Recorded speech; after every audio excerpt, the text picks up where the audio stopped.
सीधे रुक करेंगे अपने सहयोगी का। प्रमोद गौड़ इस वक्त हमारे साथ जुड़ गए हैं कुशीनगर से, और नागेंद्र मणि त्रिपाठी गोरखपुर से हमारे साथ मौजूद हैं। लेकिन सबसे पहले हम प्रमोद का रुख कर लेते हैं। प्रमोद, ये बड़ा एक्शन लिया गया क्योंकि लंबे वक्त से तलाश की जा रही थी और मुख्यमंत्री ने भी इसका संज्ञान लिया था, कड़े निर्देश दिए गए थे अधिकारियों को।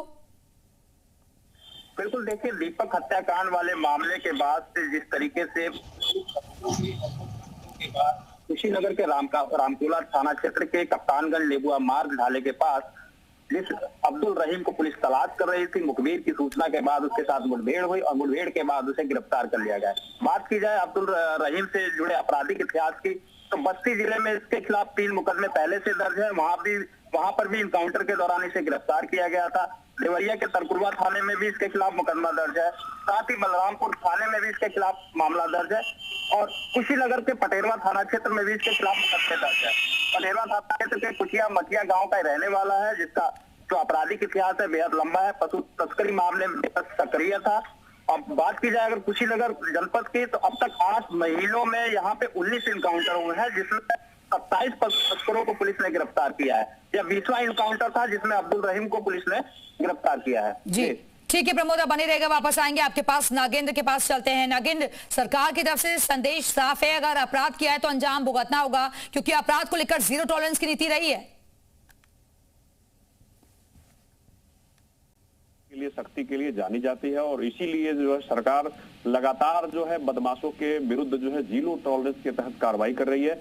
और ये जो मामला हुआ था गोरखपुर में, दीपक गुप्ता जो नीट का छात्र था और उसकी बड़ी ही बेरहमी से जो है गौ तस्करों के द्वारा हत्या कर दी गई, तो योगी सरकार ने सख्त आदेश दिया था पुलिस को कि इन्हें चाहे ये कहीं भी हो, पाताल में भी हो, तो इन्हें ढूंढ के लाया जाए। और उसी के तहत जो है अब्दुल रहीम को कल जो है पुलिस ने हाफ एनकाउंटर के बाद गिरफ्तार करके सलाखों के पीछे भेज दिया है। वहीं राजू और छोटू भी जो है अरेस्ट हो गया और उससे भी फिलहाल पूछताछ हो रही है। फिलहाल जो 2 आरोपी जो फरार है उनके ऊपर बड़ा इनाम घोषित कर रखा है पुलिस ने, ताकि उन्हें भी जल्द से जल्द दबोच के जो है सलाखों के पीछे भेजा जाए। और ये एक जो इन्होंने एक दहशत पैदा की थी, छात्र की हत्या करके लाश को जिस तरह से इन लोगों ने लहूलुहान करके सड़क पे फेंका था, उससे इन दहशतगर्दों ने एक दहशत पैदा कर दी थी क्षेत्र में कि अगर उनका कभी कोई पीछा करेगा तो वो उसका हश्र ऐसा करेंगे।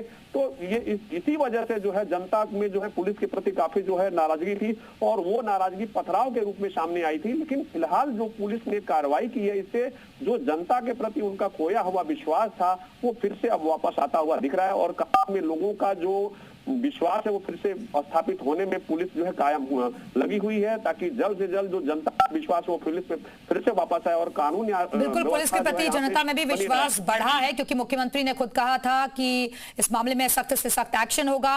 लेकिन क्योंकि प्रमोद, इससे पहले भी हमने कई मामलों में देखा गौ तस्करों पर एक्शन भी हो रहा है और अपराधियों की जो संपत्ति है उसे भी जब्त किया जा रहा है, उस पर भी बुलडोजर कार्रवाई हो रही है। से पशु तस्करों की कमर तोड़ने को लेकर कुशीनगर पुलिस ने जिस अभियान के क्रम में अब तक 8 महीनों में जो 19 इनकाउंटर किए थे, उसके अंतर्गत 27 जो पशु तस्कर थे पुलिस ने उनको सलाखों के पीछे भेजा है।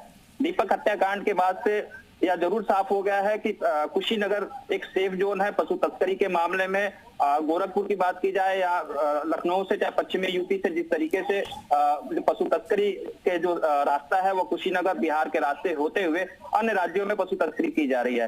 फिलहाल इस मुठभेड़ के बाद से साफ हो गया है कि पशु तस्करों में पुलिस का फिर से खौफ बना हुआ है। देख बिल्कुल, प्रमोद भी लगातार हमारे साथ बने हुए। प्रमोद, क्योंकि इस मामले में ये समझ में आता है कि अब अपराधियों में खौफ और भी ज्यादा बढ़ गया है, क्योंकि बॉस जिस तरीके की बातों का जिक्र अभी नागेंद्र भी कर रहे हैं कि एक सेफ जोन बनता जा रहा है कुशीनगर, क्योंकि यहाँ से नेपाल की तरफ भागना, बिहार की तरफ भागना बहुत आसान हो जाता है अपराधियों के लिए।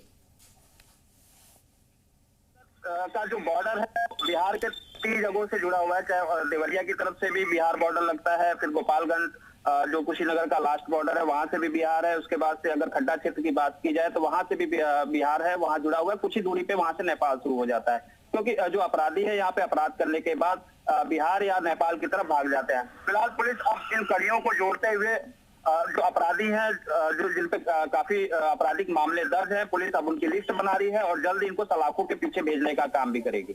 बिल्कुल प्रमोद, आप बने रहेगा, वापस आते हैं।